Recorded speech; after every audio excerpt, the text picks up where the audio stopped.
Hello, my name is Levi Brown, and I'm going to talk to you about an important social justice issue, one that's knocking on the door of progress in this great nation we call America, the legalization of marijuana.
Why should America legalize recreational marijuana?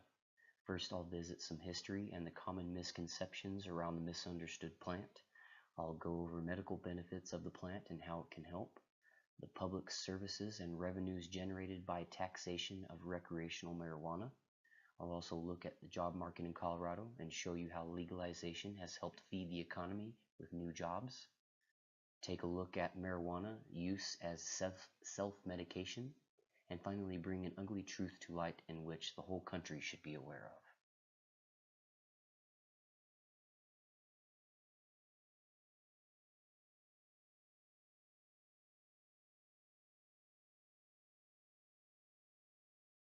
First, some history and common misconceptions revolving around marijuana. Prohibition of marijuana started with one man, Harry J. Anslinger.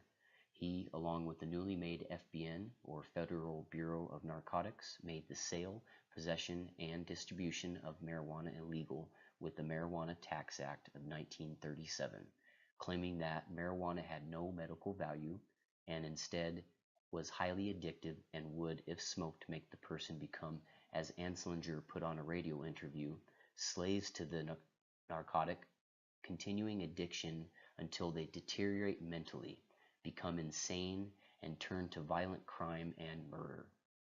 It's rumored that Harry and the FBN needed something to attach itself to, and since alcohol prohibition ended 1 year prior to the FBN's conception, cannabis was the ideal choice. The arrests of heroin, cocaine, and any other drug combined was still not enough to keep the FBN organized. They needed more. In comes cannabis, aka marijuana. The fact is that Harry cherry-picked a small amount of information and created a false narrative for this country to follow.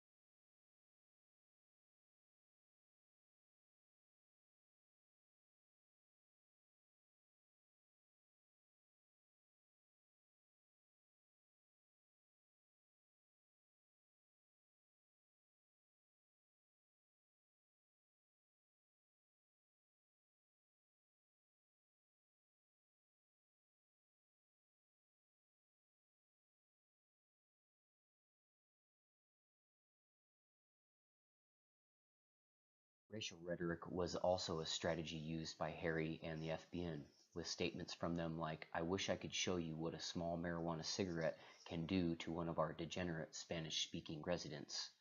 Harry even claimed that jazz musicians were creating satanic music all thanks to the influence of pot. He also claimed that cannabis promotes interracial mixing or interracial relationships. Marijuana was predominantly known as cannabis. Hare included the word change with his racial rhetoric strategy because of its Spanish origin word marijuana, which is spelled with an H instead of a J, forever linking the Mexican minority with the plant. What we know so far about marijuana is that it creates a cannabinoid called CBD. This little girl featured here is named Charlotte. She suffered for years having seizures with no end in sight from a condition called Dravet syndrome. Her parents Matt and Paige had found nothing for her seizures, and most of the doctors she had seen during her $1 million workups had found nothing, calling the seizures epilepsy and sending the confused couple home with claims that she will grow out of it, only to be back as the seizures increased in frequency and severity. Seizures that would last 30 minutes or more and on a daily basis by the time that she was 6. Fortunately, Matt had stumbled upon some information on the internet about a child with seizures being treated with CBD, which is one or more than 60 cannabinoids present in the plant that can be used in a different way. Although studies have been anecdotal at times concerning cannabis, they have also been shown to decrease the frequency and severity in patients with Dravet syndrome, including Charlotte. Treatment has been so effective for Matt and Paige that they have found a new grower in Colorado to begin making a new strain of cannabis called Charlotte's Web, grown specifically for its high CBD content and low THC. I, for one, will always support outside-the-box thinking when it comes to our children and our health. With legalization, we can finally begin to realize the full benefits of recreational and medical marijuana.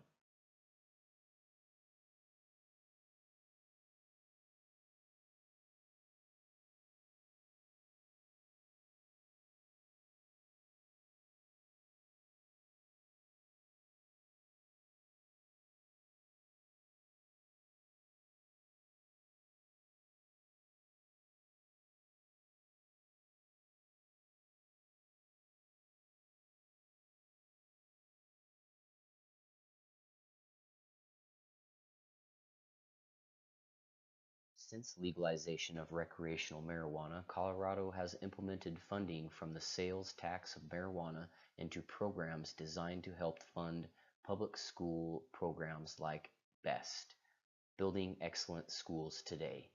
The sales tax helps provide money needed for the public schools who need any kind of renovation, new materials, and even new schools in areas needed with high populations. The program BEST focuses on poverty-stricken areas in the state and are able to put more resources in areas of need.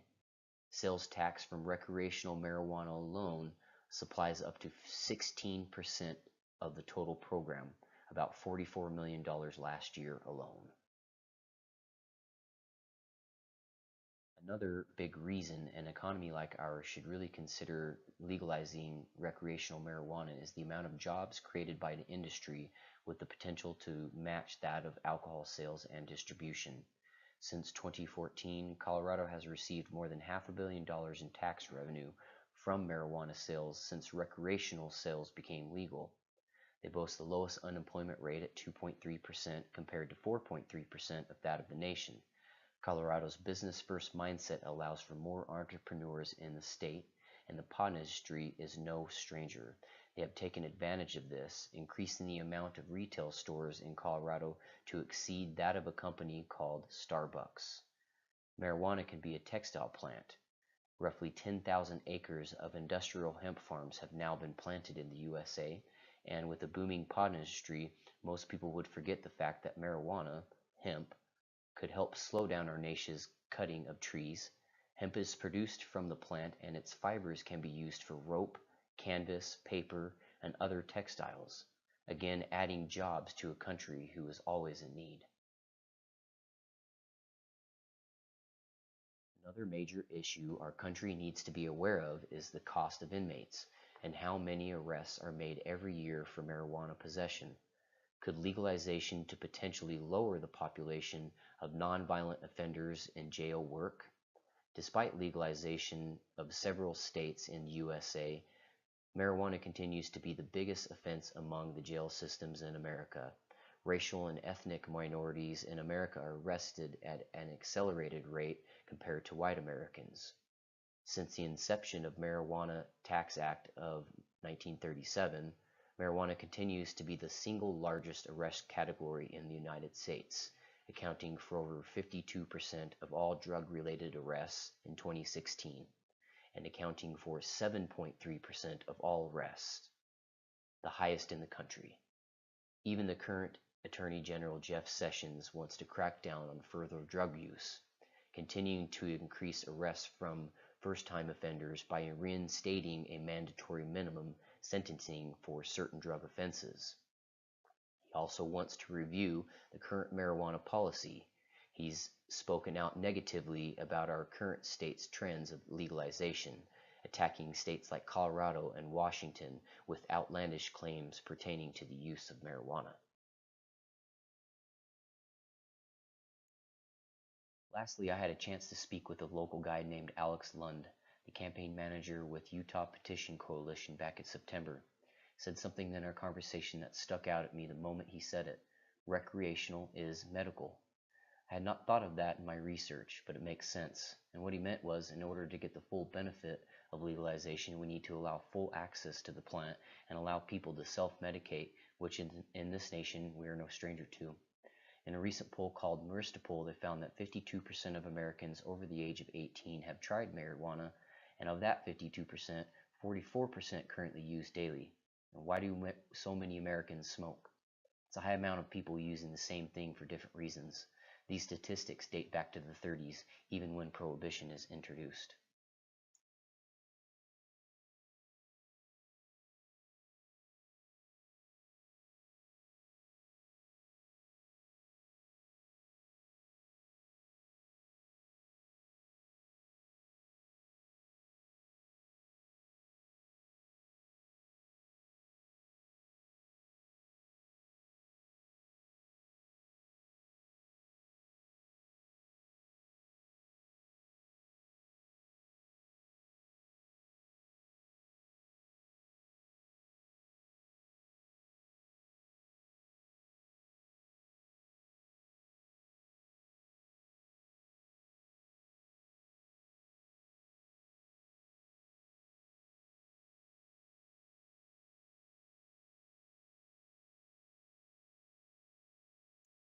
It's hard not to see the benefits involved with legalization when you actually take the time to research the issue and make an educated decision on your own.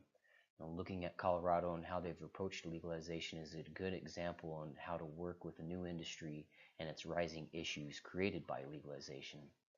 Regulating a new industry is not cut and dry. It's a process, and it has to be done over time to make sure you eventually get it right. Marijuana isn't going away. It hasn't, even with prohibition. What we need to do is understand its benefits and make sure society is taking advantage of them instead of demonizing a plant provided by Mother Nature.